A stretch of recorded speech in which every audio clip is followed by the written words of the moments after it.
Hi friends, అందరూ ఎలా ఉన్నారు? బాగున్నారని ఆశిస్తున్నాను. అందరూ సబ్స్క్రైబ్ లైక్ చేయండి అబ్బా. వీడియోస్ చూస్తున్నారు కానీ లైక్ సబ్స్క్రైబ్ చేయట్లేదు. మీరిచ్చే ప్రోత్సాహం ఇంకొన్ని బ్లాగ్స్ చేయడానికి నాకు యూజ్ అవుతుంది.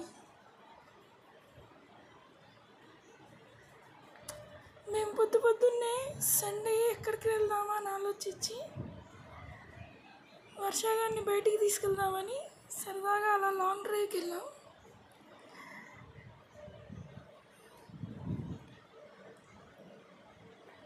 దగ్గరలో ఏమన్నా టెంపుల్స్ ఉంటే చూద్దామని బయలుదేరాం.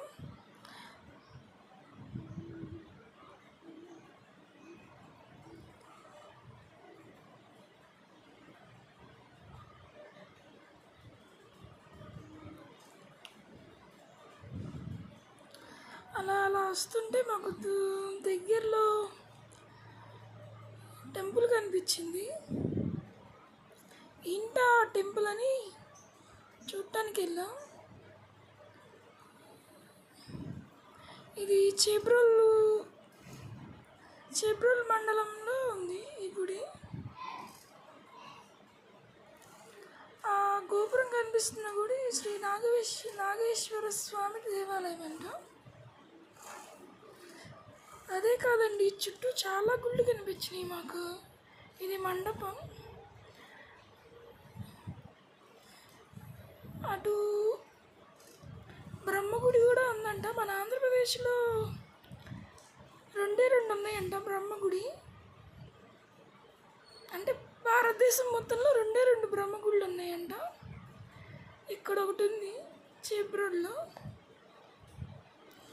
అదిగోండి మా పాప వాళ్ళ నాన్నతో కలిసి అలా వెళ్తూ ఉంది. అటువైపు పార్వతీదేవిది, ఇటు సాయిబాబా గుడి ఉంది.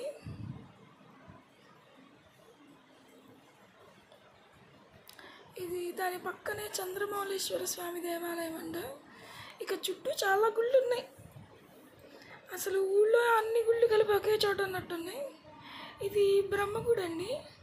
చుట్టూ 4 వైపులా అంటే 3 వైపులా నీరుతో ఉంది. మధ్యలో దేవాలయం ఉంది. చూడటానికి చాలా బాగుంది. ఆ వాటర్లో ఫిషెస్ కూడా ఉన్నట్టున్నాయి.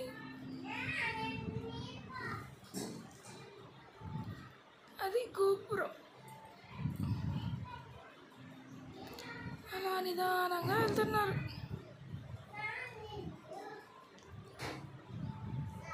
చతుర్ముఖ బ్రహ్మలింగేశ్వర స్వామి అంట. అంటే లింగంలో బ్రహ్మదేవుడు 4 వైపులా ఉంటాడంట. ఇది 2016లో ఈ ధ్వజస్తంభం అనేది నిర్మించడం జరిగిందంట.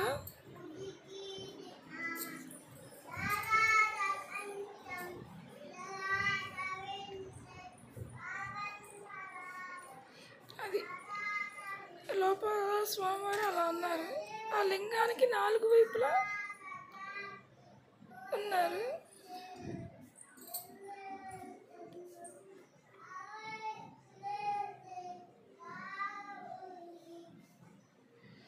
ఇది ఇంకో సైడు.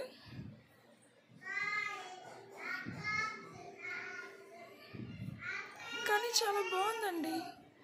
ఇది 18వ శతాబ్దంలోనూ ఏమో నిర్మించారంట ఈ టెంపుల్ని. దీనికి ఒక హిస్టరీ కూడా ఉంది, స్థల పురాణం. అది కూడా మీకు పెడతాను, చూడండి. కుదిరితే గుంటూరులో ఉన్నవాళ్ళు, పక్కన ఊళ్ళో ఉన్నవాళ్ళు వెళ్ళి చూసి రావచ్చు. దగ్గరే అదేనండి స్థల పురాణం. శ్రీ రాజా వాసిరెడ్డి వెంకటాద్రి నాయుడు బహదూర్ గారి హయాంలో 18వ శతాబ్దంలో నిర్మించారంట. దీనికి ఒక హిస్టరీ ఉంది. దొంగతనాలు ఎక్కువ జరుగుతున్నాయి అని చెప్పి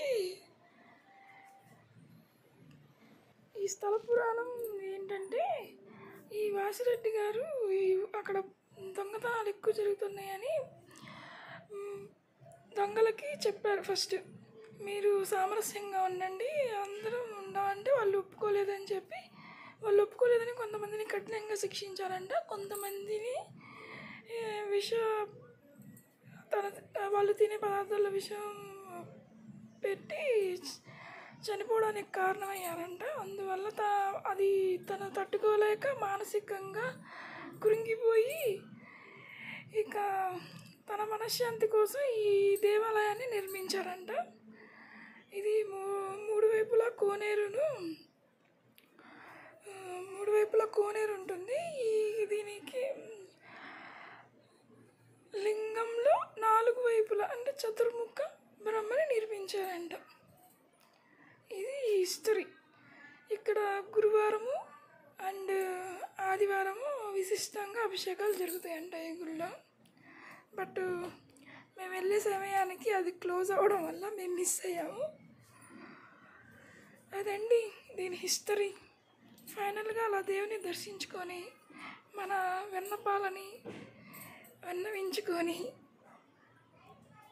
ఈ పార్ట్ 1లో ఇంతవరకు చూపిస్తున్నాను. ఇంకా చాలా ఉంది, అది పార్ట్ 2లో మీకు చూపిస్తాను. ఈ వీడియో ఎలా ఉందో లైక్ చేసి కామెంట్ చేసి స్థల పురాణం కూడా తెలుసుకొని కుదిరితే వెళ్ళిరండి. Okay, bye bye. మళ్ళీ సెకండ్ పార్ట్తో మీ ముందుకు వస్తాను. Please subscribe.